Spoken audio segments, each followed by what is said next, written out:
Well, there's an element of devotion and reverence. And this is the search for meaning, right? Because you may not realize that you're searching for meaning or searching for depth. But I feel like what ends up happening is that as we begin to search, or as we begin to feel, then what comes up, where we're led to, are these deeper questions, the spiritual questions. And this is something in that many people don't realize when they come into yoga, is that yoga is a physical discipline with a spiritual intention.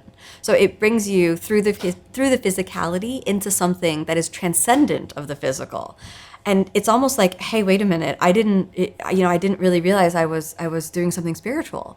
I thought I was just doing a forward bend. But as you describe, emotions come up to the surface, and then it's almost as though when you finish your yoga practice, you go out into life, and life looks a little different. Yeah, and it's strange because I've trained Brazilian Jiu-Jitsu, and I've lifted weights, and I've done lots of body motion, but yet this, practice of these positions on a mat in kind of this scheduled way, and with this preciseness and body movement and intention and breathing, takes my brain to some level that, so oftentimes would need, a psychedelic component to go there. It still flabbergasts me, and yet I can regularly get there on a Monday afternoon. How do you explain that to people?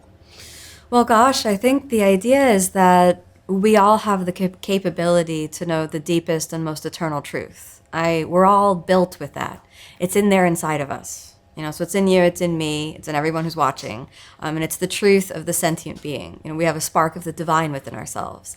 And it's all of the things that we do to divorce ourselves from that presence of divinity.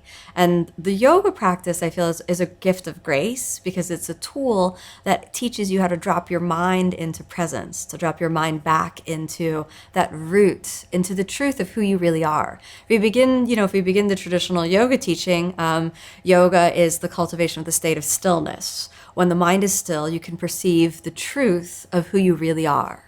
Right, so who's the truth of who you really are? You are not your thoughts. You are not your emotions. You are not this body. You are a spark of divinity. You are a spiritual being. You are infinite and vast, and worthy of love, made of love itself, made of light. And then if we think about that as, we're walking down the street, it's overwhelming. If you think about it as we're getting on the subway or the tube, it's, we have no place to put it. But in the practice, as the poses, this unique combination of these poses, which organize the body to bring your mind into unfelt places inside of the body, the breath, which ties your mind, the conscious and the subconscious mind together, as well as your focal point, which is redirecting the organs of the senses from the external world into the inner world.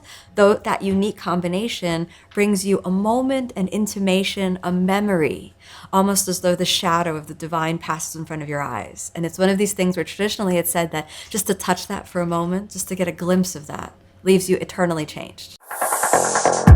Continue watching this fascinating conversation for free by clicking on the link below to visit our website, learn from the best minds in the world, and connect with a community of passionate people building the best versions of themselves. Just click on the link below, and I'll see you on the inside.